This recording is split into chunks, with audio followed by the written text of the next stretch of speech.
And I'm going, what? What are we doing here? Rethinking all of your choices. Oh no, I thought this is it. We're finished. Yeah. Well, it probably stems from depression, but it's laziness. Laziness kills business. It was something I'd never seen. Yeah. It was like a zoo. Yeah. But I quite loved that environment. It felt quite natural. I was young. I was rebellious. I wanted to get up. Yeah. And the next minute, the tray went flying through the air. Yeah. The head chef had me on the wall with a little knife next to my throat. Yes. I would. I would.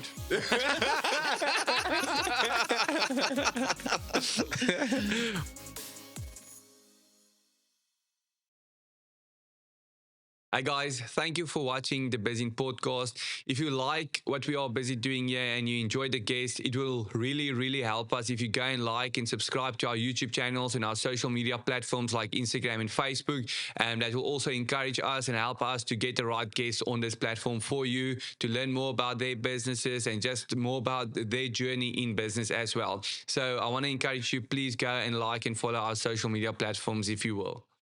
Hi guys, welcome to another episode of the Bizzin Podcast. So excited to have chefs Ben and Jeremy Gibbs with us today, owners of the Wildroute Restaurant Group. So guys, maybe just as we jump in, just give us a little bit of a background on yourselves and how you started. And was the restaurant industry always something that you wanted to do? Ben, we can maybe start off with you. No, it wasn't always something I wanted to do. I've done a couple of things in my life, but mainly I've farmed and I've done restaurants.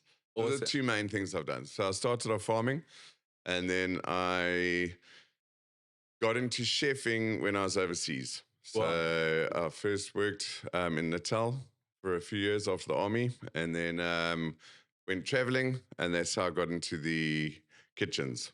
Yeah. And then I worked as a chef for quite a few years overseas and then came back and opened a restaurant in Pietermaritzburg. Wow. Did that for 5 years, sold that, and then went farming again for 10 years. Yeah. Awesome. Until my but and I came down to the garden route and opened the Wildroute Group, 101. That's hectic. And Jeremy, yourself? Had no choice. Had no choice. No, I think restaurants were, we started when we were young. Yeah. Sort of 15. Yeah. Needed more money. Sure. So we started working in Machadodorp in a tea garden. Wow. And then from there, I think just restaurants was a natural thing. I enjoyed the buzz. Yeah. So I've been in restaurants pretty much my whole life. I had a little bit out of them while I was in Italy. Yeah. But pretty much my whole life Sure. I've been involved in restaurants. Yeah. From the UK, South Africa. Yeah. But mainly overseas. I was there for, well over 20 years. Sure. And then came back and you went overseas to get experience in the restaurant industry specifically? Yeah, I would say, at that stage, it was just trying to get overseas, see something different. Yeah. And it was actually my granddad that got me an interview. Sure. At this quite posh restaurant. Yeah. And I think that was the biggest turning point, going into more restaurants that focused on food, fine dining. So I did the whole Michelin-style for a period. Yeah. And front of house, back of house, the whole thing. Yeah. And it's just grown since then. Sure. And being yourself, what made you to go overseas? So, I'd been farming. It's like everyone. I wanted to go travel. Yeah. I wanted to party, man. And it was just, I was young. I was rebellious. I wanted to get out there. So did you go and farm overseas as well? No, I almost did. So when I got overseas, I was actually got a job as a relief farm manager, where I would have been working in England and Europe. Yeah. And I just felt like, what am I doing overseas? I'm just carrying on with what I started in South Africa, and I'm going to be doing the same thing there. So I decided, no, that's not going to suit me. That's going to be quite an isolated lifestyle. Yeah. And I decided, no, I'm not doing that. So let me tell you the story of how I became a chef. Yeah. After traveling around, I'd been working in pubs and stuff in England, London. And then I'd got back from holiday and I needed a job. Yeah. And in those days, you wore a white shirt, black pants, and you walked from pub to pub, restaurant to restaurant looking for work. Wow. And I got to this big establishment in Hammersmith. And I said to myself, no, I'm going to work at this place. It had a massive nightclub downstairs and a 300-seater Mexican restaurant upstairs. So I walked in there. There was a South African barman. And, I said, listen, man, I'm here. Any jobs? And he was like, no, there's no jobs. Sorry, dude. So I said, well, my man, I'm going to get a job in this place today. Yes. I said, I'm sitting down there until I get a job here. I'm not leaving. Yeah. Anyway, so the manager came up and said, listen, I know, dude, there's no jobs, eh? So I said, no, it's cool, man. I've heard you. I said, but I'm going nowhere. I'm going to be working here. Yeah. And I was probably there a good 45 minutes. And the guy came through again. And she said, are you still here? I said, I'm still here, dude. I need a job, man. I'm not leaving this place till I get a job. This place is massive. There's something for me here. There needs to be. So he said, I'll go talk to the chef. Anyway, this Canadian head chef came out and said to me, hey, can you cook? I said, my man, I can cook. You know how to cook. So he's like, have you ever worked in a kitchen? I said, no, I've never worked in a kitchen. Eh? So that was it. I got my first chefing job. Wow. That's how it started. Yeah, it was crazy. I mean, Jeremy, and you and I spoke a couple of weeks ago as well, and you said you also in the beginning traveled quite a lot when you were overseas, going from working in a kitchen, washing dishes and everything up to where you are now. Yeah, so when I arrived at that restaurant, basically it was a restaurant that only employed from the best restaurants in Europe. Yeah. So I was sort of like this first English South African that they'd ever employed. Sure. So it was just a case of, it was a totally different world. Yeah. I mean, you weren't allowed into the restaurant when you started there.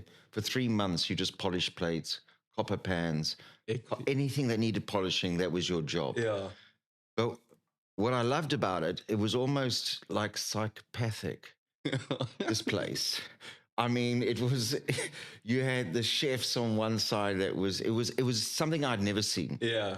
You know, it was, they were working, I would say between 15 and 18 hours a day. Sure. It was just, it was like a zoo. Yeah. But I quite loved that environment. It felt quite natural.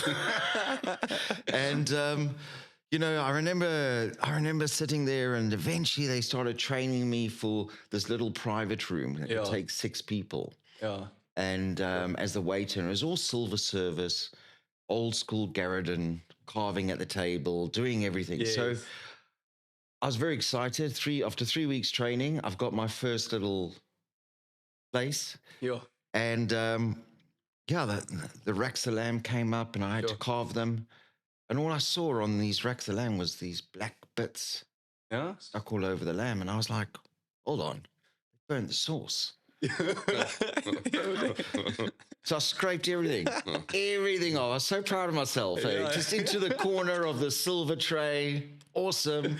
And anyway, went downstairs, saw the sous chef. I said, you burnt the sauce. Yeah. And the next minute, the tray went flying through the air. Yeah. The head chef had me on the wall with a little knife next to my throat. Yes. And it was truffles. I scraped all the truffles off. And the next morning, 4 a.m., I had to be in the kitchen. Yeah. And I never left his side. Sure. And, How do you feel with that knife against your neck? I mean, I wasn't that worried, eh? We were South Africans. I was just trying to say, hey, you burnt the sauce. Exactly. I saved you. And then I started working with the chef, Kevin Cape. And, he was a psychopath. And, it was a kitchen where there was no rotas. You just came in every day. Yeah. And that was it. And, he was great. He sent me all over different restaurants. Sure. Made me go and eat in some of the best restaurants in Europe. Yeah. France at that stage, England. And that was it. Yes. And that was it. That's where the love for food really, really came in. Amazing. So what were some of the biggest challenges in those beginning years? You started a restaurant in Magalies, you mentioned. And what were some of those challenges that you experienced? So listen, we were school kids in those days. Yeah. So that was just, it was weekend job. In those days, we could work weekends. You know, it was a lot easier in those days for us to get jobs in restaurants. Yes. And we had a lot of fun there, though. It was crazy busy. I mean, all the bikers from Joburg used to come out. Yeah. And I mean, I was even younger. I think I was 13, eh? Wow. You know, so, but we made a lot of money and we had a lot of fun. So that was Yeah. just like our step into the restaurant world, because Yes. we come from farming stock. Eh? Exactly, So, you yeah. know, we lived on a farm. But it was more interesting than being on the farm. Yeah, it was a jewel, man. Yeah.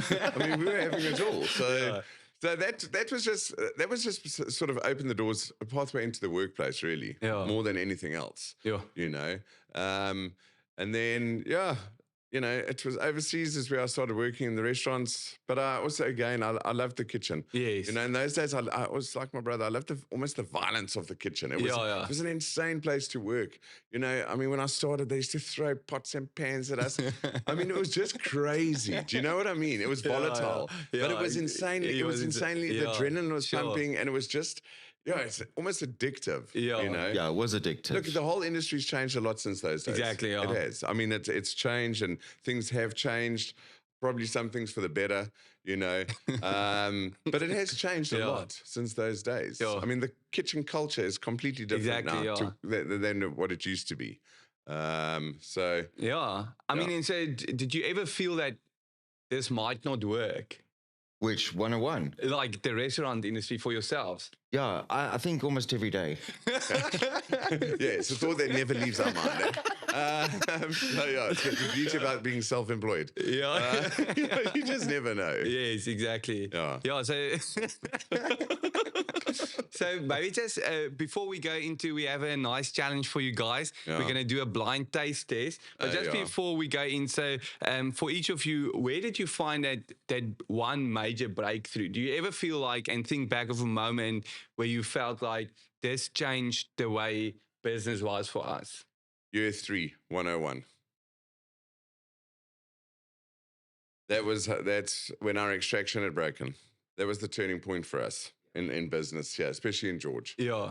That's because when moving to George, everyone said it was a tough town to crack. Yeah. It was a tough town to crack. Yeah. So you know, I mean, it listen, still is. woo, George was tough, eh? Yeah. And luckily, because people told us everyone comes here with millions and leave with none. Yeah. We came with none. Yeah. So this was plan So you couldn't leave with less. A, B to Z to make this place work. Yes. And it was a tough ride. It was very tough. Yeah. And I think business really turned around when we managed to talk the banks into borrowing us money to refurbish the place. Awesome. And that's when things, And that's when our vision started. yeah, that's when you it know? really started, Yeah. you know. When they started buying in. Well, when we just, you know, it took, I mean, when we bought this place, I mean, it was June, Yeah. middle of June, end of June, we were down here. Yeah. And the 1st of August, we walked in together. Now, we had no plans that we were going to work together. Yeah. There was Wow. no plans No, we that came we and did a were. road trip in April. You did. So I I was farming, okay? Yeah. And the government had bought the 2 farms that I was running. Yes. All right. So I'd arranged that I could stay 6 months on the farm. I'd said to my wife, I had a young daughter and another one on the way. And I said to my wife, listen, we need to make a decision now. Where are we going? Where are we going from here? Yeah. I was up in Vryheid. And I decided then that I was going to choose location first. Yes. I felt, you know, with young kids, I had to choose where I wanted to live and grow it from there. And I knew Yes. no matter what I did, I'd somehow make it work. Yeah. So we'd been down to the garden route, like everybody else comes to the garden route, Yeah. you know. And I was like, you know, this is our chance. So let's come down on holiday. Make sure it wasn't just holiday vibes. Could we actually make a life down here? And we did. We came down, we spent 10 days here and we checked it all out and saw the schools and everything. And I actually saw this little coffee shop. And, you know, it's just how fate works, Jeremy. When I got shown this place the first time, my estate agent was late. And I actually got the zig and left. Yeah. I was like, okay, I didn't even come in through the front doors. Yeah. Because the guy never arrived. Sure. And then he phoned me and I was like, well, dude, I don't think I'm even going to go check it out actually, because we had an appointment and you never pitched. Anyway, he said, come. So I said, all right, cool, come in. And I came and had a look. It was called Coffee and More in those days. Had a look and thought, wow, this place actually has potential. Yeah. You know, So when my brother decided to make the move back to South Africa, Sure. you came out March. No, So I came out roughly just after you had been down here. Okay, so it was And then I was going, but are you mad? Yeah. George. Yeah. I mean, isn't that retirement village? Yeah. So I said to him, "Come, we've got to do a road trip. Just come down and check it out." And that was it. And then that was it. and that was it. So even when we took over, Yeah. we had no idea what we were going to do. Yeah. We'd never worked That's together. crazy. No, it happened Sure. quickly, eh? Just it was so fast. Yeah. Wow. And we lost all our customers immediately. in the coffee shop. Yeah, no. Who are we? Eh? Yeah. And that's George, though. Yeah, And that's exactly. It George. takes I mean- time to build loyalty. Yes. But once they're loyal, they're loyal. Yes, You know? Sure. Hey, we had our work cut out for us. I mean, I'm looking forward to hear a little bit more about this environment because we're going to touch on that, the garden route hospitality industry as well. So before then, let's quickly jump into the blind taste test because that's going to be exciting. Guys, so how are we going to do this? So we actually have a specific ingredient from each restaurant. Okay. Specific to the restaurant. So the ingredient that you have in front of you is you need to tell us which restaurant this is from. So for the listeners as well, you can then after you've said the right restaurant, just give a little bit of like a one sentence what the cuisine is of that specific So restaurant. we take one bite and then tell you that restaurant straight Yes, away. Exactly. Okay. Sure. All right. Okay. Oh, okay. Okay. Just that. All right, Joe. Do I need to hold something? Okay. So is this one restaurant? Yeah, that's one restaurant. Cool. What Cool, is cool, that? cool. Okay. I How think big I've is got this it thing? already, Ben. Joe? I've got it.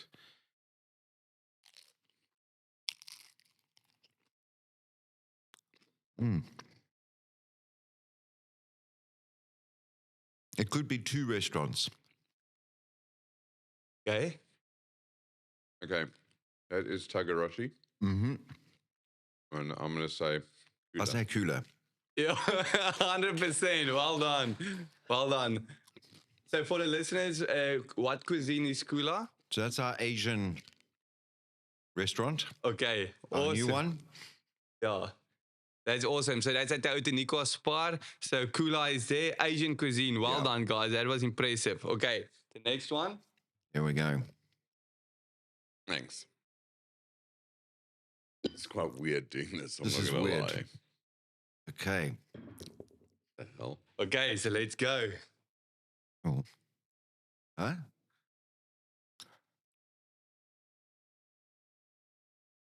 Hmm? Okay.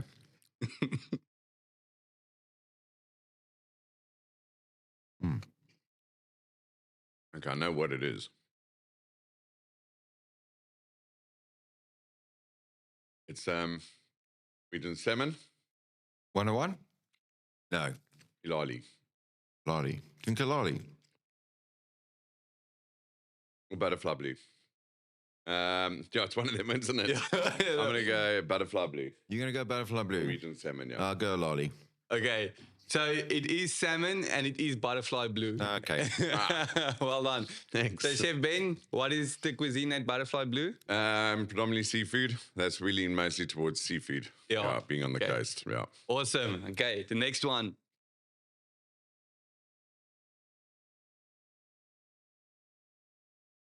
Okay. Now to All pick this right. up. This one is gonna make your hands a little bit dirty. Okay.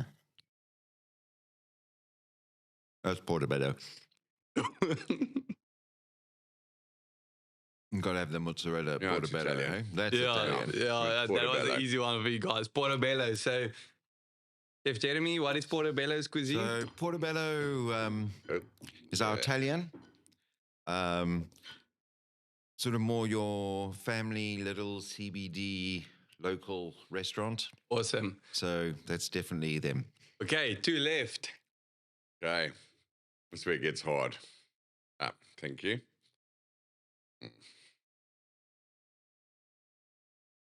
Okay.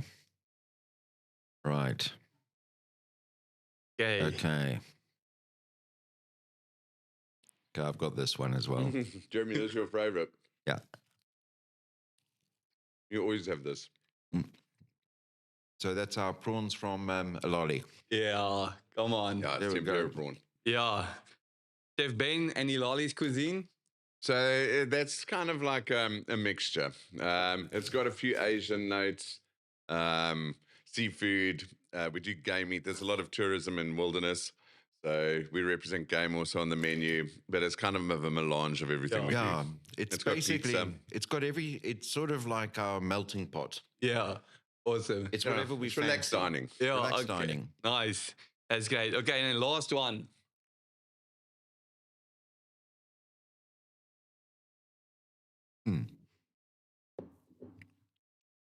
Cold. Sure.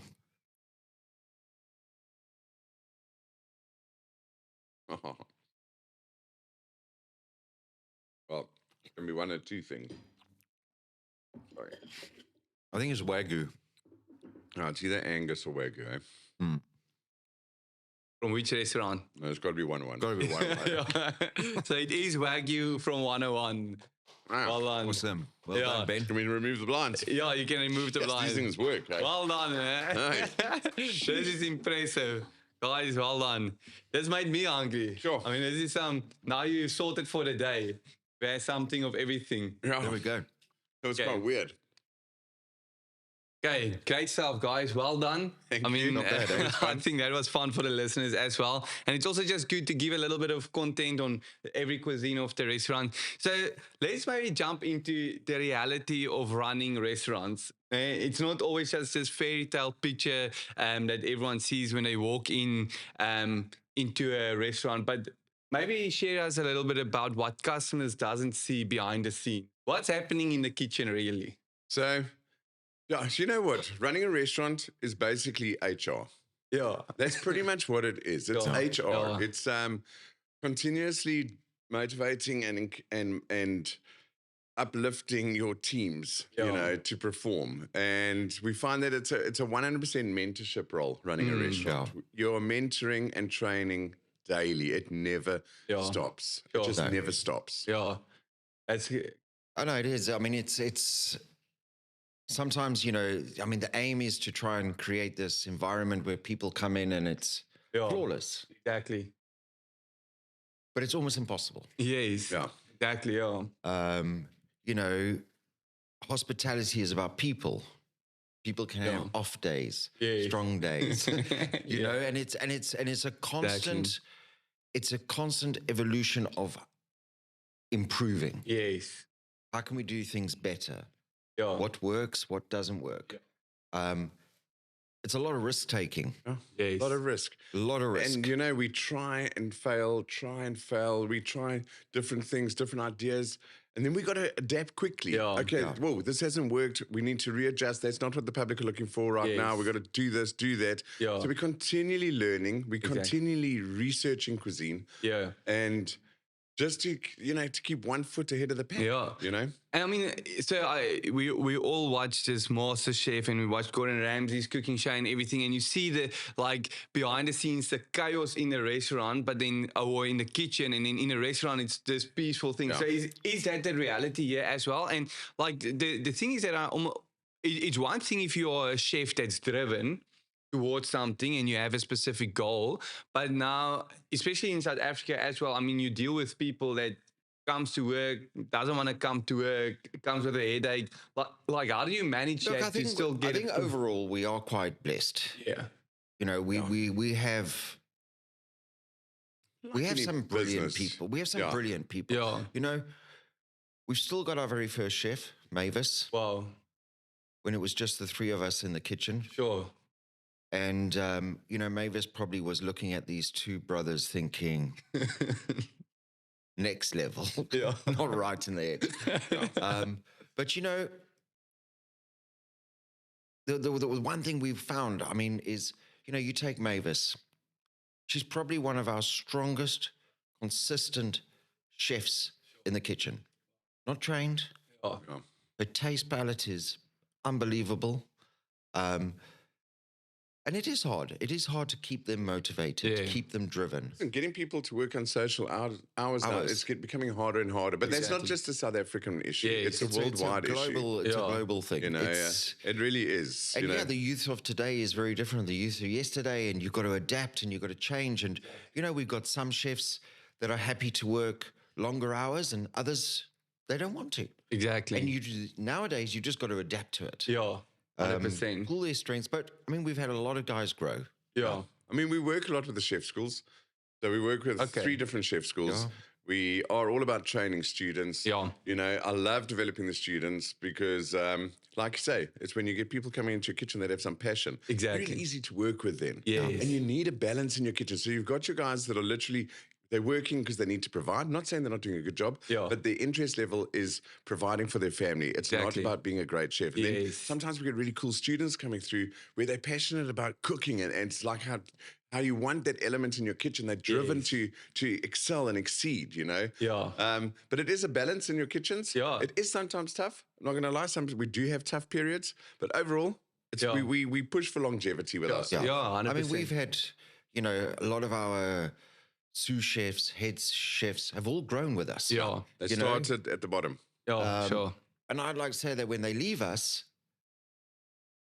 they are a lot better. Yes. You And know, that's They can important, go yeah. into the industry, and there isn't many kitchens they wouldn't be able to manage. Exactly. Yeah. I believe in this country. Yes.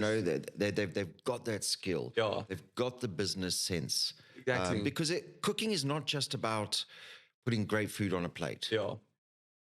Unfortunately, costs are involved. Yes. So it's also where they're developing their cooking skills. It's also developing their man management skills. Yeah. People skills. Their It's people skills. financial skills. Exactly. And even taking some chefs that are never computer literate Yes. to suddenly working on spreadsheets, Yeah. costs, Wow. recipes. So, it's a long process. Exactly, It yeah. doesn't happen overnight with Definitely. people. And I think that's some of the biggest challenges, Yeah. that we face today Definitely. is people that want to grow. Yeah. So, I mean, on a daily basis in the kitchen, what are some of the most challenging things then? Consistency. It's about getting a team Sure. to work to produce something consistently. That's good. That is yeah. probably our biggest challenge, Yeah. And staying motivated. Yeah. Always looking for the next thing. What are we Yes. doing? What are we doing? Yes. And a kitchen, and I take a restaurant, front of house, your back of house. It's really is working on the same vision and getting your management team on that vision, Yes. Yes. driving every aspect of the business forward, and we always try to say to our guys is, yes, we might own the restaurant, but it's your restaurant. Yes. Exactly. Yeah. It's ownership. your Yes. business. And, Definitely. we've seen some people really flourish Yeah. and grow within our organization. Yeah. The challenges for us is each restaurant is completely different. Exactly. Yeah. So, I mean, it- 101 has its own Yeah. challenges. We do a lot of catering. Yes. So chefs will come in. We'll have events booked in the evening. We can sometimes have 2 different events on different menus. And then we've also got our a la carte menu. Yeah. There's a catering happening, so they've got to arrange for that. We've Yeah. got a team going out to go cook somewhere. So 101 can be quite a beast when it comes to the organization Yeah. and tying it all together. That puts a lot of pressure. But the pressure's on Yeah. in the day. But it's all about your mise en place. Once you've got your prep boxed, your service will generally run Yes. smooth. Yeah. You know. But how long does the people in the kitchen normally have to prep? Or is it like, sure. because every time, Listen, sometimes depending on the functions, we've got to start the day before. Yeah, You've got to start the okay. day before. Yeah, I know. Yeah. It's all about your planning. Yeah, it's Yeah. all about your planning. You've got to get. If you're not boxed on your prep, you're going down. Yeah. It's high pressure. Exactly. Yeah. And I mean, we spoke the other day. I mean, if you speak about customer expectation, I mean, I think you said you guys have an event and the guy all of a sudden wants 30 people to be at the event, but he wants everyone to be able to order what they want to versus a set menu. Yeah. So when you get into customer expectations, especially on a daily basis, what are those struggles that you are dealing with? Sure, that's tough because customer expectations, and we need to get bums on seats. So Yes. any meeting we have, we always tell our staff, It's customers are golden. flexibility. Yes. Customers know business. Yeah. It's a philosophy everyone's got to buy into. and we've got to be, what's the word I'm looking for? How do we build this business? Flexible. Completely We've got to be Flexible. flexible. Sure. So when people book and they want 30 people on a la carte, I don't think customers quite realize how difficult that is for a kitchen on an a la carte menu Yeah. to get that food out timelessly and everyone at the same time. Exactly, On a yeah. set menu, it's easy. Yes. Because you're doing 12 of that, 8 of that, 9 of you that. can prep, yeah. Boom. But when you sometimes get a check coming through and you look at your kitchen and you go, new order, one whole menu. Yeah. I mean, it's really challenging to get that amount of food, especially when you've got all your other orders on. Exactly. To get it all to come up. Yeah. to the Sort of pass at the managing same their time. expectations. Yeah. And it's, we've got a team that will discuss it with them. And, a lot of the time it's about guiding the customer in terms of what, Yeah. Yeah, realistic it's not expectations. just about, Exactly. their expectations, and also to have their event go flawless. And I mean, for you guys as the owners, I mean, you don't know if there can be 30 people coming in at once, walking into the restaurant, or just you can have 2 people on a day, or you can have 50 people on a day. So how do you plan for that in a kitchen? That's experience. Yeah. Yeah, that's just experience. That's what it is. It's we set up. We continuously tweaking our par levels for prep in the kitchen. As time goes, we look at sales mixes and we always adjusting our par levels. Exactly. So listen, sometimes we incur some wastage. That's part of the game. We try and minimize the wastage, and but there will always be some wastage in a kitchen. Yeah, exactly. So, I mean, Jeremy, you deal a little bit with the finances. I mean, what are some of the biggest cash flow mistakes that we get in a restaurant? You can hit sort of quiet periods. Yeah. And, I think the difficulty lies with, and I think it's our current economic climates. I mean, let's just take everyone talks about it, from COVID to world wars that are happening that have got nothing to do with us. Yeah. Every little bit affects our business on a day-to-day basis. Exactly. Yeah. The weather. Especially being in a hub outside of Cape Town, or Joburg, we're in the garden route. Yes. We have our challenges when it comes to that. And George has expanded Hugely. And I mean, there's like 12 new restaurants in 2 years.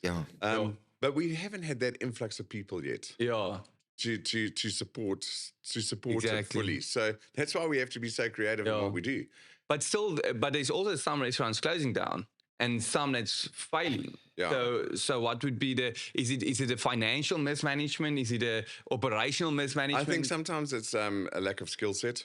It's an idyllic dream that owning a restaurant is, I don't know, they have this idea of what owning a restaurant is. But it's not that. It's not romantic. That fairy tale. It's not hard romantic. work. It's tough. It's your margins are so small. I mean, it is really difficult. And if you don't know your industry, you're going to fail. It's like any industry, though. But I think it's also. I mean, we're very lucky that we have very close relationship with all our suppliers over the years. Yeah. And when times are tough, you're juggling. Yes. I mean, you're juggling. Exactly. I mean, so. It's about relationships. Yeah. And it's also sometimes having the belief this will pass. Yes. This will change. Exactly. Yeah. But everything takes a bit of time. Yeah. So, we our summer months they awesome. work. Yeah. It's like, awesome, okay, we're in that period. Yeah. Our winter months have got tougher on the garden route. Yeah. And I think we need to try and find ways to get more people up Sometimes here. I feel like we're living in this empty paradise. Yes. Yeah. Because it is paradise where we live. Yes, exactly. I wouldn't change it for anything, So, the garden route has got challenges. And I think, it is about managing, and it's about controlling. But at the same time, with all our restaurants, it's also about reinvestment. Yes. It's important. You talk about, behind the scenes. Yeah. The maintenance. Yeah. The painting, the decoration. Customers' expectations don't change. Yes. You've got to repaint your restaurant, refurbish, redo this, redo that. And it's a constant struggle. Yeah. So it would be great if we were like in the big cities and you got more consistent, and it's stronger. Yeah. But I think overall it's about having great relationships. Yes. It's about working with our teams, going on what can we do differently? Yeah. How do we bring customers in? Yeah. And Cula's been a very good example of that, of how we've adjusted over the last Yeah. 18 months Yeah. to keep that restaurant growing. Exactly. Yeah. And it is hard. It is 7 days a week. Yeah. You don't really get an off day. I mean, and that's especially it. you mentioned Cula now. I mean, you guys have essentially 5 different cuisines that you are dealing with the restaurants. I mean, how do you manage that to make sure, because you still want to get the best possible ingredients? Like you also mentioned last time, like, I mean, it's quality that you guys give on a plate. So you're not necessarily going to skim on your ingredients, and you want to can't. make sure that it's fresh ingredients, that it's quality ingredients. But now you're dealing with 5 different restaurants at once. So yes, there's some ingredients that will probably stay the same, but there's also some things that's unique to that restaurant. So how do you manage it, especially being in 3 different towns, to buy on time, to get the stock on time? It comes down to ownership of each individual management team as well. And Yeah. that's having head chefs and managers that can take on board, take the initiative. And we do rely on them. I mean, we couldn't do it by ourselves with 5 restaurants. It just wouldn't work. Exactly. You know, it would be it just wouldn't, it would be a nightmare. Yeah. So we're there again. We are fortunate. We do have responsible people working for us that take ownership of what they're doing. Yes. And they know our expectations. Exactly. And it's Oh, now that's their great. expectations too. So we're really lucky. We do control where people buy from. We do monitor that. But everyone knows we are very brand conscious in what we're buying. You know, I know what works. I know which brands are good and which aren't. Yes. And it's built into our costing though. Exactly. You know? Yeah. And I mean, now we mentioned the garden route, which is in the winter months it gets quiet. I mean, you guys have in Wilderness and you have in a nice or Brenton on Sea. I mean, that's very holiday destination. I mean, so how do you manage that quieter months and make sure that during the busy seasons you manage your cash flow to such a perspective that in the quiet months you can still be sustainable? Look, I think the most important is in those restaurants is having your front of house management that have very close relationships with the locals. Oh, It's sure. key. It's key. You know, tourists are nice, Yeah, but our locals are our bread and butter. exactly. Sure. And Come on. you know, it's about making sure that we're looking after them, we're engaging with relationships them. are- our industry is it's about, all relationship. Our relationships. Sure. You know, it's not the plate of food. And yes, we can have great food in a pretty environment. Yeah. But if there's no relationship with your customer, you've lost that customer. He's going somewhere else. You know, Sure. And that is the struggle. And you know, we do tighten the belts, obviously, in the quieter months. Yeah. And when the money comes in, then we do our little refurbs before the season Yes, starts, and we yes, do all yes. of that. So, you know, it is about history. We've built a history. I dare say the last couple of years have been a lot tougher on the garden route in winter. We're learning, Yeah. we're adapting, and it's a constant change. Yes. It's a Exactly. constant Yeah. change that we have to implement. So what are some of the things that keeps you guys awake at night? Sure. Each other? No, listen, obviously it's day-to-day stress and it's the unknown and what's what's happening tomorrow. Exactly. And like we said, you know, with the wars and the price of fuel and interest rates going up, and this year, the chances of us getting our Saudi tourism is slim. You know, and those are things that really do worry us, because it's how do we fill those seats that they would have filled? Yes. You know, how do we get those locals into a restaurant more frequently? Yeah. You know, and then those are the real challenges that we face in winter. Yeah. You know, because we got payroll costs to make, we got bills to pay. Exactly, yeah. We've got to get people in. Exactly. So that's where the stress, wintertime's definitely that's where the stress comes from. You know, and that's the hardest stress. I can live with summer stress. Being busy, working long hours, that's not a problem at all. No, I do exactly. that with a smile. Yeah. When we've got It's- too many events on and they're going, "Oh, chef, can we do this event?" Yeah. Yes. Yes, do it. We're going to make it work. We will make it work. Yeah. And, you Those know, are great problems to those have. Exactly. are brilliant. Yes. I love those. Yeah. I love it when, you know, somebody needs this stock stock urgently. I've got to rush up to Neisner, get them the stock. Yeah. That's great pressure. Yeah. I sleep well. Yes. I sleep well. It's when the roadworks aren't going fast enough down to Wilderness. Yeah. And I'm going, this is a hindrance. When is Wilderness going to look pretty again? Yes. People turning left instead of going straight. And, Exactly. you know, it's all those stress that we sit there with on a day-to-day. And the winters are harder. But it's also a time where we do a lot more research. We're focusing on the business. Our business can be very rewarding too, though. Yeah. You know, I mean, it really is. When we get things right and all you get is compliments and happy customers walking out to a restaurant and people talking about them. Yeah. There's nothing better, eh? There's nothing better than that. That's amazing. And we live in an age now where we I think our industry might be one of the harshly judged industries in the world. Yeah. I mean, the social media has given everybody a voice, and people can be ruthless. Yeah. You know, and we stand to attention every day. Trying to ensure that we do get 5-star reviews. That, you know, the years gone by, we used to get this mystery diner things, you know, where you'd employ companies and they would send people in. That's not required anymore because every customer now is a mystery diner. Because every customer can review you on Google, Dineplan, this TripAdvisor, this platform. I mean, we probably get 20 reviews a day between the restaurants, more in summer, every single day. You know, so if you want to know how you're doing and what's your customer satisfaction like, all you got to do is read your reviews. You know, and you know where you're sort of standing and what.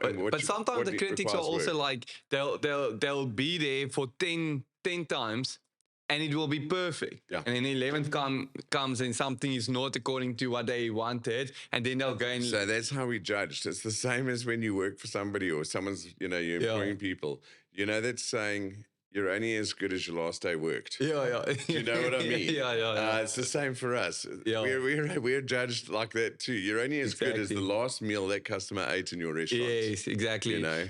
And so, I mean, coming down to this, is a busy restaurant always a profitable restaurant? Should be. Look, it should be. It all depends on it dilutes your all your controls. costs. I mean, your rental cost becomes a much lower percentage of your turnover. Your payroll cost becomes a lower percentage of your turnover. It's very easy to get carried away. Yes. And if you suddenly got the money coming in, and yes, it's no problems. We're not keeping an eye on the food cost, the beverage cost, the payroll cost, this cost, that cost. So, you know, you can lose money in a full restaurant. Absolutely. So my brother and I, we've often fantasized about winning the lotto and what type of kitchens we would have in our restaurant. Listen, that would be next level, my man. That would be our dream, eh? Just to have an unlimited budget to deck a kitchen out, eh? Less covers. Just bigger kitchen. But I think it is tough. But look, I mean, we've developed systems over the years. Yes, exactly. And, you know, I know my food cost as of last night. Yes. My head chefs know their food costs exactly where they're sitting on a day-to-day basis. And they're very actively involved. So, you know, we look at bonus structures, we look at things to motivate them to achieve costs, to do this. But you can never let go of costs in a restaurant. Exactly. 20 years ago, you wouldn't have been worried.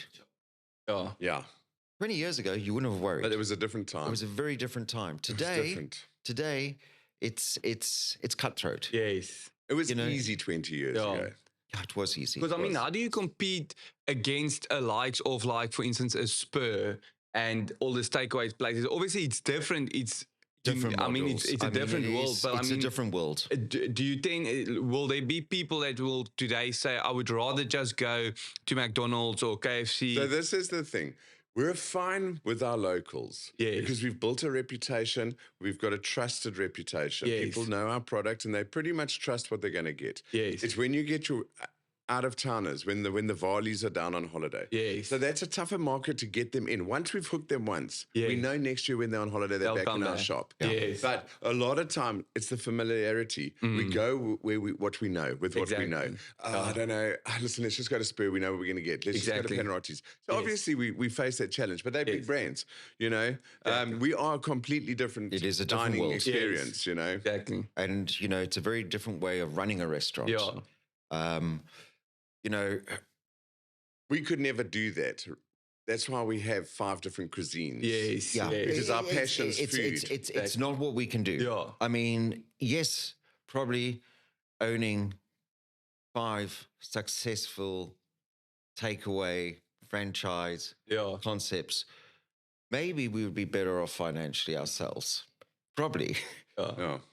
But there is something built into our DNA is Yes. that we Yeah. are constantly exploring. Yes. We're constantly thinking of what would we do next? Yes. Oh Where my- would we grow? Yeah, there's a passion in There's it. something we're always that updating menus. and that's what wakes us up in the morning. Yes. You Yeah. know, we don't sleep about the costs, Yeah. but we're always getting passionate about the food. Exactly. I was what's chatting to a driving head us. chef the other day, Yeah. and I was going, let's take a look at my phone. This is what I'm talking about when you're talking passion and how do we grow our menus and how do you grow your skill set? Mm. I said, go onto my Google search. Yeah. All my tabs are open. Yeah. And what are you looking at? This type of ramen, this Japanese thing, this, Yeah. that, this, that, Yeah. this. You know, I mean, that's the beauty with Yeah. Google nowadays. I mean, Exactly. we have the world on our fingertips. Yeah, information. You know? I mean, the amount of people I think much better chefs nowadays than we were 20 years ago, where we had to go to the library or read a cookbook Yeah. to grow and experiment. Yeah. Now, Yeah. I mean, we can experiment. Exactly, I mean, yeah. you buy for Cula, we get the China shops, and then we've got Everyone's buying this for us. Asian Yeah. market now that's open where we can get Yeah. different interesting products to work with. I mean, Yeah. it's unbelievable. We Exactly. never had that before. Yeah. That's You know, amazing. It's amazing. Yeah, sure. Yeah, that's interesting. And I mean, one thing you mentioned last time to me as well, Jeremy, you said, people has this expectation that it's expensive to come and eat at one of the restaurants. But if you start looking at what you're getting and the quality, my wife and I, for her birthday the other day, was here. And I mean, you leave the restaurant and you feel that you've eaten. Yeah. Right? Value for money is incredibly hard Yeah. to achieve today. Yes. It's very hard. Yeah. You know, we can have increases automatically. 10%. No 10%. notice. Yeah. There's no notice. We don't get. You know, your insurance, your rent. Yeah. And every business is like that. Exactly. But in the restaurant industry or hospitality industry, Yeah. oh, your coffee's gone up 2 rand. So no, but Jeremy, I don't know and how it I is- found myself in this position. You know, I've always said if you don't study, you're working weekends, eh? And so listen. But what I don't understand is when I was farming, we were also very dictated to the open market system, Yeah. and that fluctuated weekly. Yeah. You know what I mean? You Yeah. know? So it was very difficult for you to lose money farming. And in the restaurant game, because we've got printed menus and prices can also fluctuate weekly, and they're normally going in the wrong direction, not in my Yeah. favor. It just adds pressure, you know. Because you can't print To the new bottom menus line. the whole But time. if you look at a restaurant, I mean, a restaurant today, you know, yes, you are buying top ingredients, Yeah. the best of our ability. You know, Yes. we're constantly looking. I mean, take, for example, this last summer, we decided to bring Wagyu onto the menu. Yeah. And my brother was like, ooh. Yeah. Because again, we fly it in. We fly it in. Wow. We got to pick it up at the airport. Sure. We're working with a specialized, you know, proper farm. Yeah. And we said, okay, but, you know, we can't charge the same prices as Joburg and Cape Town. Exactly. Yeah. So I'll give you an example. It is- I'm it not has going to name worked. the restaurant. So at the V&A, the identical cut from identical supplier, 1,000 Rand more What? on their menu. On their menu too, yeah. 1,000 Rand more than ours, Ew. you know? But we said, let's bring Wagyu Oh. in and grow it here. Yeah. Sell it at... We you know, obviously don't we're not make the doing our margins. Yeah. But we on were Wagyu. shocked at how much Wagyu we actually bought this last summer. Is it? Yeah. It was Yeah. actually quite an eye opener. So, you know, it's The customers are value for starting to money. get When we it, talk yeah. about value for money, it's about looking at the product going, okay, Yeah. sometimes you need your margins Yeah. and sometimes let's just give them that. Exactly. So we always try and compensate on our Yes. menus. You know, the wine list at 101 was another thing. It went through a massive change last year. And it's not looked at, we need to make X%. Yes. That's this quality wine. Let's make this much on it. Yes. But trying to allow people to taste things they're not going to taste at Yeah. home. They're not going to buy at home. Exactly. So value for money is always going to be the Yeah. tough one. Yeah. And everyone's perception of value Yes. is very I mean, you got different. to understand, the overseas market they will actually complain your portion sizes are too large. Yo. It's off-putting. Because Wow. they've come out for Yeah. a starter, main, dessert, and they can't eat all three with our portion size. Whereas Sure. the South African mindset's the complete opposite. Yeah. You know, they want to see their value for money on the plate. Yeah. You know, they want to know that we fed them. Yes. You know, and so it's balancing that up, you know, with your overseas market and your local market. But definitely, I think we do have He likes restaurants. big portions. Yeah. He always gets scared. Yeah, I do. I do. Because I know what the There's too much expectation there. is. And he's going, I don't know, but I don't know. I think it needs a bit more. Exactly, yeah. So it is a fight because, you know, we will have foreigners that will just, they'll be, that's not appealing. Sure. Yeah. So balancing your menu at different times of the year is very critical. But isn't that because once again you get like restaurants like a Spur and a Panarottis where you do get volume and they chips and onion rings and everything together, and now you come here. So because I mean, like if you look at some of the cooking shows and everything and MasterChef and all of that, you get a 5-course meal. And I mean, like, how do you finish that? I mean, like, you struggle to finish a starter and a main because there's too much food. So when we do wine dinners, obviously we adjust the portion size. Yeah, Because when we we do- know people are going to be sitting for a 4-course or a 5-course. Yes. So everything gets shrunk down, so you're enjoying a lot of different things. Yes, You know? exactly. I mean, that's what we're working on now for this next coming summer, Yeah. here, especially here at 101, Yes. is having different menu options available. We're going to have a tasting menu option. Nice. That showcases, basically it will showcase South African food. Yeah, you know. awesome. Yet, could be more for the European. Yes. Yet some South Africans Exactly, are also going to be intrigued by it. So, you know, it's a constant evolution. Yeah, definitely. What's working? Yeah. How You can know what we tweak- need here? How can we We need tweak? more American tourism. Yeah. Do you know why? Their spend per head is double anybody else's. Yeah. German, South African, Italian, French. Exactly. Americans Yeah. spend money. Yeah. That's crazy sometimes the way that they spend. So I have a couple of quick questions for Okay, go us. for it. But just before we go into that, so ending off with Garden Hospitality and everything, how did you end up getting the locals to love you? And what do you love about this place that you would just like keep on investing back into George and the Garden Route? So look, I mean, the first week we opened 101, and I stood at the front window and I'm staring down Meade Street and I'm going, it's 12 o'clock on a Saturday. There's no 12 years ago now. This is 12 years ago. Where's the cars? Yeah. Something happened. I go to my brother, I go, good. There's no one outside. Yeah. Yeah, but that's George. It's a Saturday. Everything's shut. And I'm going, what? What are we doing here?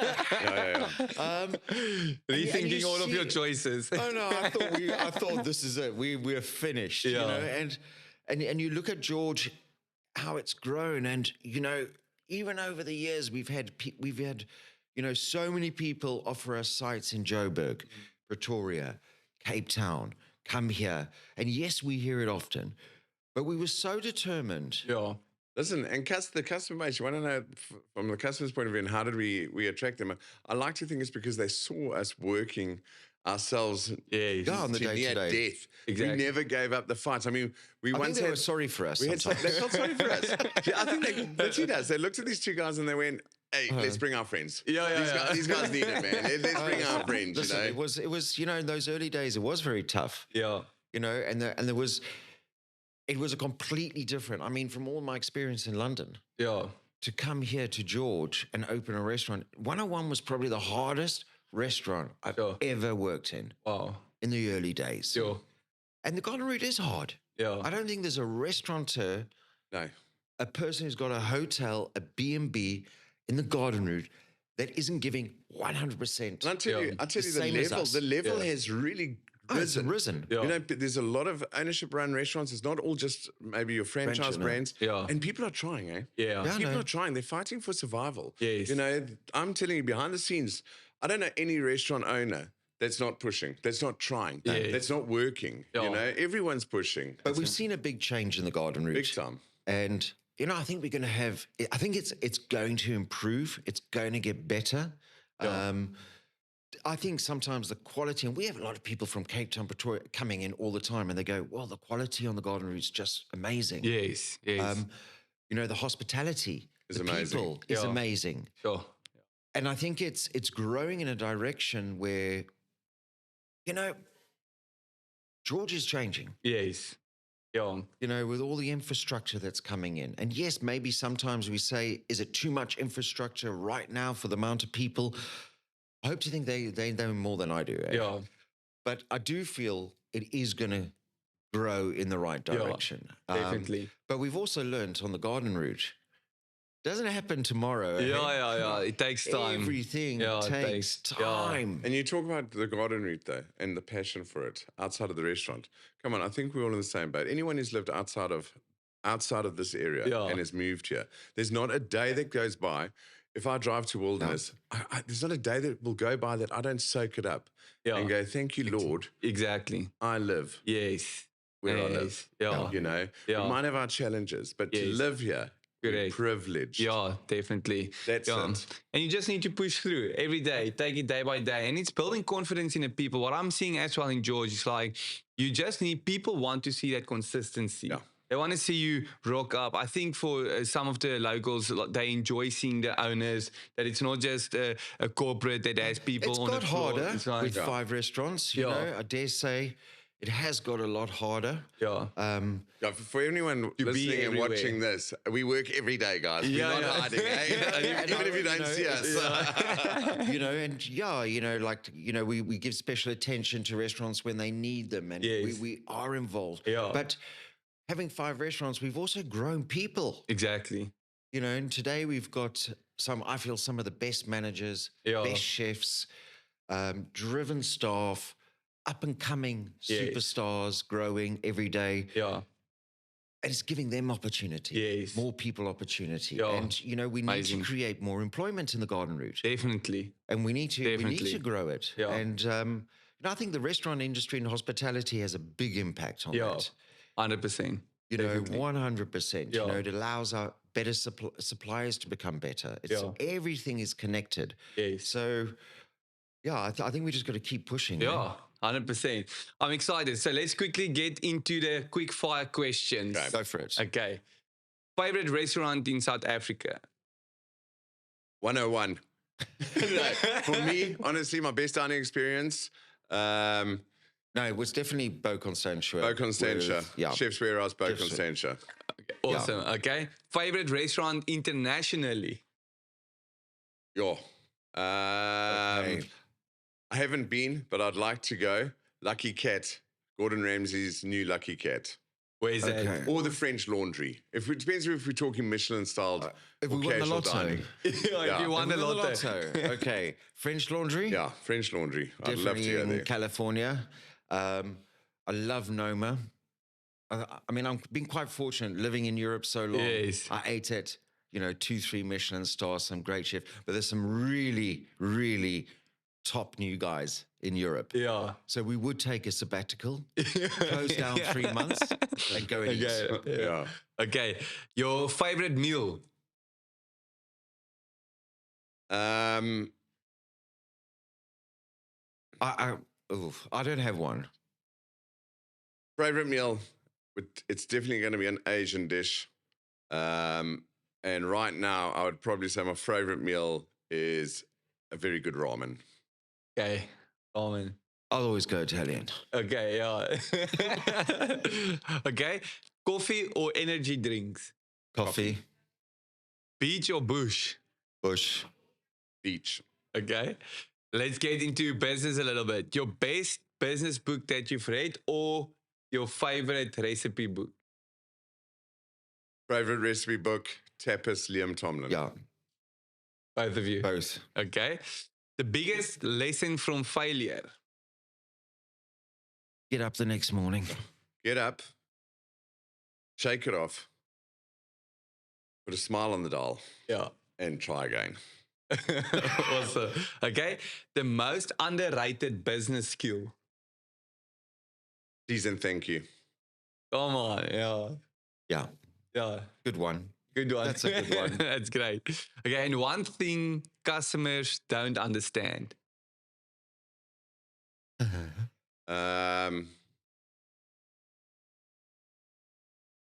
Everyone can have a bad day. We are only human. Yeah. Yeah. That's good. That's good. Okay. Who is a more competitive brother? Jeremy. Me. I think so. You think I'm competitive? I'm not I am the competitive. best.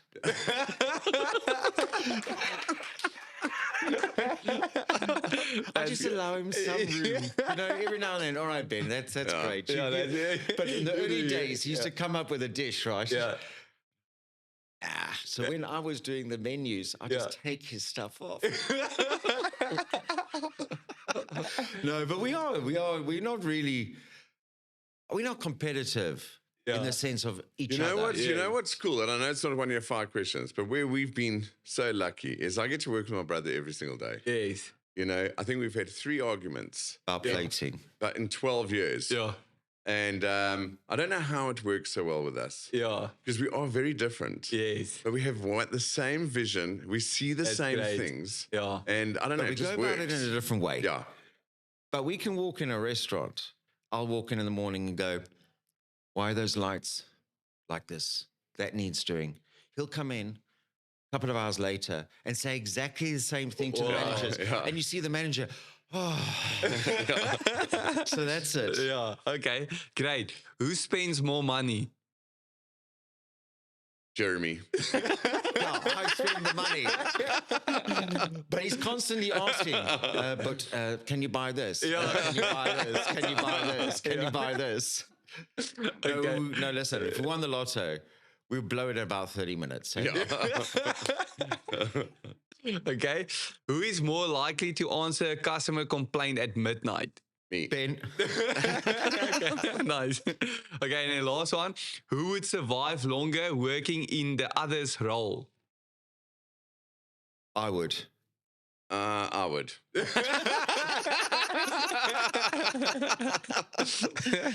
Awesome. Great, guys.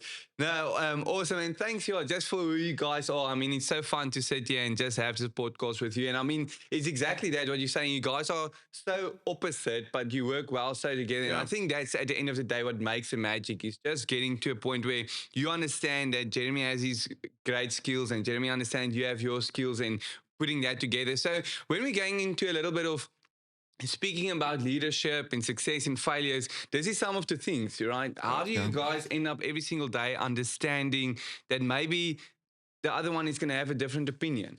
I think that's the most important. Yeah. Is, restaurants are about people. It's not about an individual sometimes. It's even with our teams, I need to be challenged. Yeah. Yeah, and I'm never looking for a yes man. I don't need a yes man in my life. Opinions. Exactly. And I think we've built quite a strong team now. It's not just my brother and I. Yeah. But you know why it works with my brother and I? Because he's my older brother, and sometimes I just let him have his own way. And sometimes I know better, and that's it. But what I don't like is he keeps barking on at me, saying because he's older, he's retiring earlier. Yeah, so I'm 3 years older. He's got to work another 3 years. But no, I think it's also about it's just you need to have different opinions. Yes. And sometimes you going up against a brick wall. You need somebody to say, actually, why don't we do this? Hey, listen, sometimes you have to have your ears open. You got to accept a different opinion sometimes and say, all right, whoa,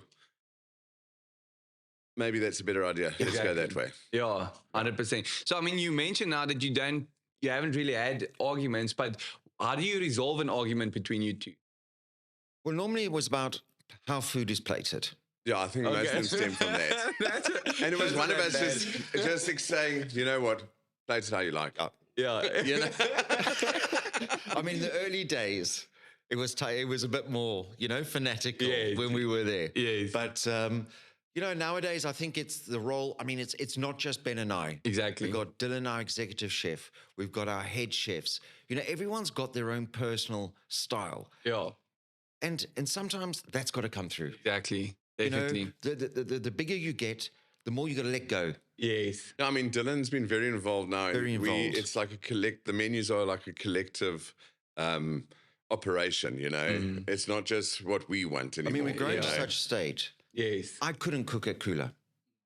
I don't know those recipes. Yeah, sure. You know, it's Ben and Dylan now. Yes. And you've got to let go. Yes. Yes, I'm tasting. Yes, I'm involved. But I think Ben and Dylan are more pushing the menu side, growing that. We've found our niches where we need to be working. Exactly. And it doesn't mean we don't cross over or there's no discussions. Definitely. But, you know, I've got to accept if Ben's in a restaurant and he's made a decision, I'm going to go with it. Exactly. You know, fine. Yeah.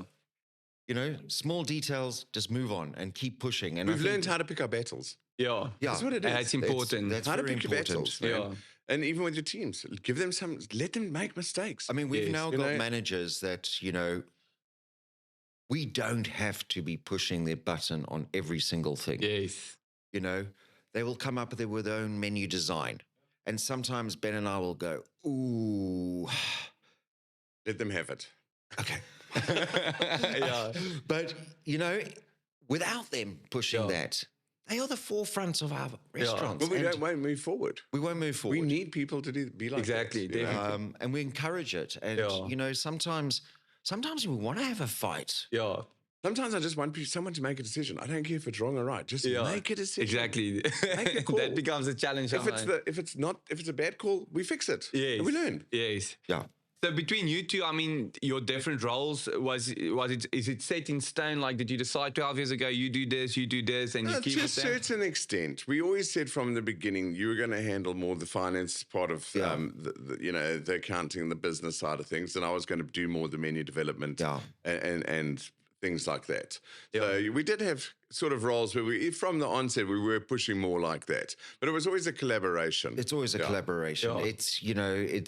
You know, I'm not making decisions. You know, I'm calling him, right, we got this situation, that situation. What are we going to be doing here? Definitely. These are the struggles. So, you know, I think it's, you know, the partnership works because we're in constant communication. I mean, it's every day. I mean, our wives, we should talk about our wives, hey? So our wives, they very much believe that we can't have a day without talking to each other. They just don't. Have to go out in the garden. How's it, bud? Did you see that? You know, I think our wives just look at us sometimes and think, no, not normal. So I think sometimes for them, I think it must be more of a challenge. But I mean, it's you've got to keep pushing. You know what? Sometimes you just got to accept. You know, I think that's the most important. Yes. I'm no longer as pedantic as certain dishes as I was 10 years ago. Yes. If I don't like something, I'm going to say it. Yes. I think that's terrible. And that's it.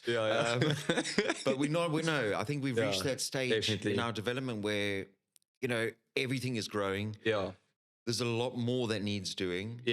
Planning. And that's why we've got an executive chef coming on. That's why we got managers training up to run multi-sites. And that's in order for us to keep pushing the business and not be in the business every single moment. That's the hardest challenge. Definitely. So how important is it for you to lead from the front and to set the example for your head chefs and for the managers? I would hope to think that we are in our restaurants. Maybe not as physical as what we were 6 years ago, 8 years ago, but we are in our restaurants. So you know what it is? I believe, and this is what I try and, I tell all management, especially new management, that respect only ever earned. You know, no title, no position gives you respect. You got to earn people's respect. How do people respect you? Because they know in their heart you're prepared to do more than they are. Exactly. You know, you've got their back, and you are prepared to do more than they would be prepared to do. That's how you earn people's respect. And I must say, I spoke to my wife the other day, and I said, what I appreciate, even the waiters, they come to you and they're like, Chef Jeremy, Chef Ben, they even in that, I'm seeing a culture that's created where they respect what you guys are busy doing. Is it just a matter of you need to do that in every single restaurant, or people trying to do that? Or it's just happened like that. Is it a culture that's been created? I don't know. Yeah, it's just a culture that's been created. I mean, everyone calls us Chef Ben or Chef Jeremy. I don't know. It's just, I don't know. It just happens that Yeah. way. I've never like said, you will call me Chef Ben. Yeah, You know what I exactly, mean? yeah. You know? Yeah. It just, I think it is. I mean, our staff. look, we do breed that culture in the kitchen. Yeah. You know, you got to, yes, chef. It's Yeah, got to be chef. happening. We got to Yeah. know people are focused. So they need to, you know, your junior chefs have to respond to the seniors as chef. Yes. You know, so that's just a kitchen thing and it shows respect. And I think it probably just stems from that. It's Yeah. just being contagious and people have just got it. But I think the culture. You talk about culture growing. I mean, we've got some long-term staff. Yeah. You know, people that have been with us from day one almost. Yeah. Still in the business. Sure. That's And, amazing. You know, from our front of house. I mean, our front of house. You know, they are career waiters. Yeah. Most of them, this is their life. Yes. And you know, they've been with us. A lot of them. Listen, Years. Ken, I'll be honest, that's what we're looking for. We look for career waiters now because front of house is hard to find, you know. Yes. You know, days gone by, it used to be a holiday job and it's often still viewed like that, but we can't take our business forward with people that are only treating it as a holiday job. Yeah. You know, like a stepping stone. I'm going to go to varsity, I'm going to do 2 months there and gone. Yeah. We would rather build career waiters, you know, Sure. than have fly-by-night waiters. Exactly. Yeah. That's so important. And I mean, and I think especially in Georgia and Garden, it's difficult to keep staff. Like, I mean, we're in a professional industry as an accounting firm, and we even struggling to really get to a point where we keep It took people. us years. Yeah. Leslie, it took us years Yeah. to get to that point where we could look out at 101 and go, right. But what it's taught us, how important it is to develop from within in our industry. And that Yes. is always our number one goal. Because when you want to employ from the outside, you know, people often say to you, just get the right people. Okay. Where? Yeah, Sure, like, dude. okay. No one around the world Where's can get the right people people? just like that now. You know, and I found very few have made it from outside in, especially from another town, moving here. It's tougher. It's very rare that you get someone who sticks and stays with you. Yes. So from us, in a perfect world, we'd be promoting from within and occasionally someone from the outside. Yes. Yeah, sure. But we're constantly looking. Always. I mean, if I have somebody walk through the front door who's got a great personality Yeah. that you can have a laugh with, Yes. find him a job. Exactly. Don't let him Yes. go. Yes. Yeah. Find him a job. That's great. And, you know, sometimes it's getting that mentality into your teams to say, I mean, I once had a case with a guy who was Yeah. brilliant, and I saw him. I had a quick chat to him at the door. Then the manageress interviewed him. After the interview, I said, "Okay, cool. When's that guy starting? Hey, he's got no waitering experience." I was like, "Did we meet the same guy? Did you see how charismatic that bloke was? Yeah. Go get him in. Yes. Find him a job. He's Yeah, going to so we work sent her here." running down the road Yeah. To go get to go him. grab him.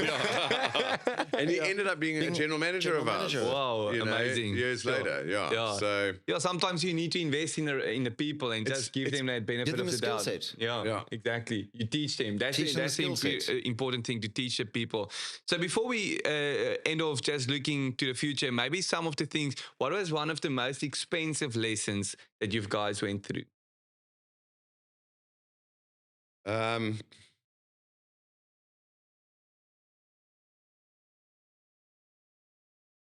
COVID. COVID was a bit for everybody. So we Yes. were all Yeah. in the same boat there. Yeah. You know what we are learning, and sometimes can't hold on to. You got to be prepared to reinvent a restaurant. Mm. And if for some Yeah. reason, if it's serving a cuisine that's saturated, Yeah. you've got to be prepared to go. It's time to change. Yes. Yeah. And That's probably been our biggest lesson. Yeah. Because we do hold on and believe so much within. because we believe if we put the correct product, it will cannot fail. Yeah. And I think, you know, we're sort of looking now at some of our business and going, right, what needs a major tweak? Yeah. You know, what's going to change? But I'll What's tell needed? you know what kills businesses? I think to a large degree. Well, it probably stems from depression, but it's laziness. Mm. Laziness kills business. Sure. Yeah. You know, that's it. You just can't ever be lazy. Yeah, exactly. But sometimes the demotivation in business draws people to become Well, it lazy. does. Yeah, This no, is the no, thing, no. and I've So you seen can it. I have- see we've it seen with it. people, and Yeah. I know other restaurateurs and stuff, and I can see it happening, and I can see it happening. Yeah. You know, but then you're never going to get out of that hole. Exactly. You got to self-talk. Yeah. You've got to tell yourself daily, listen, smile, go for Exactly. it. High Yeah. energy, high energy, high 100%. energy. It's like you said, you stand up the next morning, you dust it That's off, it. and you go We again. might, when we got a moment together, Yeah. without the teams, or having Yeah. like, this is a battle. Yes. But, you know, you walk into a restaurant, that team needs to see us Yeah. And also my customers. focused. Customers don't want to hear about people's top stories. And they don't they're here for a good time, man. They're here for a good time, man. Okay. They want to eat monkfish karagi. They don't want to know that I'm struggling to freaking pay my DSTV. You know, it's and those are the challenges. Yeah, you know, sure. it can be the toughest days. Yeah. And you just got to smile. Exactly. Because I think it's in that tough moments where you actually become vulnerable sometimes. You just want to share, you know, you have this load on your shoulders and you just want to share. I mean, look how tough it was opening Cula. yeah. We really thought Do you know what, Jeremy? That was- probably harder than COVID. that was probably harder than COVID. You know, Yeah. we thought we are going to get there, and suddenly battling to raise the money. Yeah. Yet everything's signed, hey? Yeah. And our We've got budget, builders on site. our budget, we'd also budgeted for a much better year than what we were having. Oh, that was tough. You know, our Yeah. budgets were sitting here and the reality was sitting there. Yeah. And we're opening this restaurant that was costing millions. Yeah. We were under massive pressure, Yeah. insane I mean, when you pressure. go into Cula and it was just the building site still, Yeah. and we're going, is this restaurant going to open? Yeah. How are we going to? And you know, fate, Yeah. sometimes you have the luck. Yes. Suddenly things fell into place. Yeah, sure. Things changed and we got it open. And even at Cula's first year, I mean, Desley, you know, Yeah. was hard. Yeah. And we really thought, is it going to bomb out? Yeah. People weren't understanding it. Mm. And now it's growing. Yeah. And it's starting to find its own niche market. Which built our confidence Exactly. in our yeah. product. Yeah, I know. Yeah. Now absolutely. we're more prepared to experiment and again. try new things because our confidence levels are building. Hang on, customers aren't running from this cuisine. Yes. They are interested in this cuisine. You know, we're seeing growth, which is great because we're getting more confident in what we're doing. We you know, we're prepared to try new things again, you know, not living conservatively, you Exactly. know. You know, and it is scary, you know, when but you know, it's still probably got another 18 months to go before it. No, listen, George is not 1,000-day time. Yeah. But it's like we said the other day, if people start understanding that cuisine, I mean, what we, the noodle salad or something that we had there, I mean, that was amazing. That was flavorful. I mean, My like, dad, I haven't had something like is that. 81. Okay. Yeah. Yeah. Told him I'm opening Cula. Yeah. So he said, oh, that's nice. Benny's English. He said, oh, what cuisine are you going to be doing? So I said, no, it's going to be an Asian restaurant, Dad. Asian? Asian? Nobody bloody eats Asian food. And I was like, I hope you're wrong, Dad. Yeah, that's great. Okay, and then maybe one of the best decisions that you've ever made. Working together. Yeah, Wow. definitely. Oh, man, come on. That's what we want to hear. Working together. Yeah. It's been the best experience. It doesn't feel like a partnership. Yeah. You know, we've had a lot of fun. We've had a lot of laughter. Yeah. We've caused a lot of mayhem Yeah. in those kitchens in the early days. But it's fun. Yeah, sure. And you know, you got to laugh. Yeah. You know, they say hashtag happy chefs. Yes.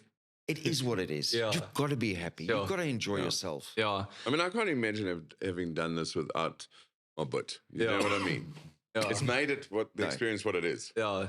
This is amazing, Oh, man. Yeah, this is amazing. And it's beautiful to see your heart in that because I think there's a lack of that in the world. There's a lack of family working together, of people loving each other that's working together. And Look, I mean, we've always been close our whole lifetime. Yeah. Always. You know, Yeah, we were lucky. we were lucky. Yeah. Did we ever think we were going to work together? No way. yeah. And I think just sometimes it works because, you know, I can step out. He can step out. Yes. That's the beauty. If I'm not here, I have no trust issues. Yeah. My brother's there. Yes. You know what I mean? Yeah. Yeah, sure. And that's the cool thing. We actually get a break from one each other because we have to take holidays sometimes. Well, not so much. But at the phone's moment, on, eh? eh? Yeah, we've always got to chat. Yeah. I always know if I'm going away for a week, I'm going to get about 6 phone calls. Yeah.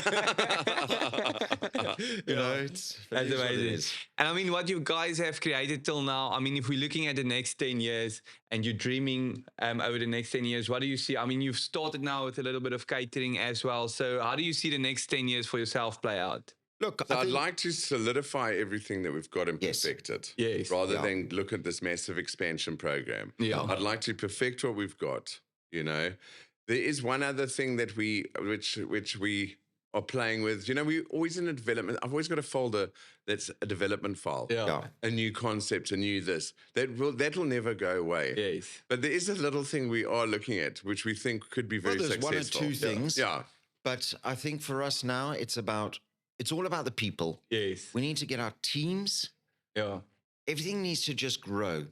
Yeah. You know, we've opened a lot of restaurants very quickly. Mm. Um, But there's nothing on the cards for the next while, eh? 2 years. Yeah. You know, we said, okay, it's all about investing in these businesses, Yeah. getting them to the level we want them, the people at that level. Yeah. Yet saying that, if the right thing comes along or the Yes. right site, we might The right look at it. opportunity. Or the You right never know. You never know what opportunity. comes knocking at your You know, door. Exactly. it's a bit like Butterfly Blue. When that arrived, we were not going to do it. Yeah. No. I deleted the email. Wow. I was like, no, we're not doing it. We got Cula. Yeah. But once we spoke to them and it happened, Yeah. it was the right choice. Yes. It We was get a the lot of right we get a decision. lot of requests. Yeah. A lot of people Okay. approach us and want us to do this project with them or come into this hotel or that thing or this thing. And we've learned to be selective over the years. Sure. You know, Yeah. in order to stay self-employed and not end up working for Yeah. somebody again. Yes. Yeah. You know, we've had to say no and turn opportunities Yeah, away. And when the definitely. right opportunity comes, hopefully we grab the right ones and turn away the wrong ones. Yeah. Yeah. But, you know, time only tells you that. Yeah. That's amazing. Guys, thank you so much for Thank your you, time. Disney. And Cool. just maybe to finish off, what is your definition of success? Let's start with you, Chef Ben. If you find a balance between your family life and your business life, Come on. then you're successful. Yes. You're keeping your faith going. Amen. Jeremy.